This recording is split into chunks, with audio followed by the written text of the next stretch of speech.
据美国财政部通报，美国外债总额已经达到了33.044万亿美元，再创历史新高，债务增加1万亿美元，只用了3个月的时间。数据显示，7月前3大美债持有国的持有量有所变动，日本增值了69亿美元，仍然保持着美国最大海外债主的地位。第二大债主国中国减持了136亿美元，英国则减持了99亿美元。中国已经连续4个月抛售美债，中国在减持了136亿美元美债之后，只有美债规模降至8218亿美元。从去年4月开始，中国美债持有量一直低于1万亿美元，除了3月份增至203亿美元之外，今年其余月份皆保持减持。同时，美国财政部发布报告，7月份海外对美国证券银行投资金额净流入总额为406亿美元，其中海外私人资金净流入为494亿美元，官方资金净流出88亿美元。值得注意的是，虽然7月海外对美国证券资金流失净流入，但是流入量却比6月少很多。7月份海外净流入到美国长期证券的资金只有456亿美元，而6月份则是440亿美元，而且来自海外资金的进账基本上都是不确定性更强的私人投资者，而海外官方机构保持着净卖出的状态。市场行为是对国家经济的最直观反应，海外大型投资机构纷纷将资金从美国证券和银行撤走，证明投资者对美国的经济前景缺乏信心。虽然美国国会在最后关头通过法案，强行增加美债上限，拖延美债暴利的时间，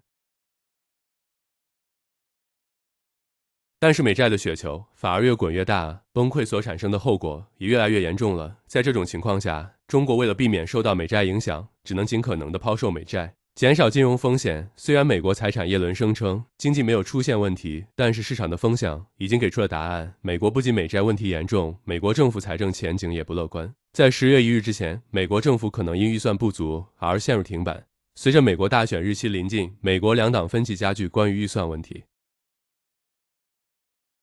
两党议员在国会内颤抖不休。为政府提供资金的12项年度支出法中，只有1项被批准通过。如果美国国会不能在接下来的时间内通过一项临时拨款法案，政府将面临关门的危机。虽然众议院议长麦卡锡不愿意看到政府停止工作，但其他大部分共和党议员却看热闹不嫌事大。即便众议院已经提出了临时支出法案，但是也很难在参议院得到通过。美国商部长联盟都表示，如果美国政府关门，将对美国经济造成极大挑战。在2019年，美国政府也曾因预算问题停摆过一段时间，直接造成了30亿美元的经济损失，而且这些损失是不可挽回的。如果拜登政府现在停摆所造成的损失，可能需要一整个季度才能补救回来。说简单点，现在美国政府陷入到了负债高、没钱用的状态。在这个时候，美国财长又想起中国。勒伊伦在会议上称，中美双边接触受到限制，应该努力建立起一种相互关系。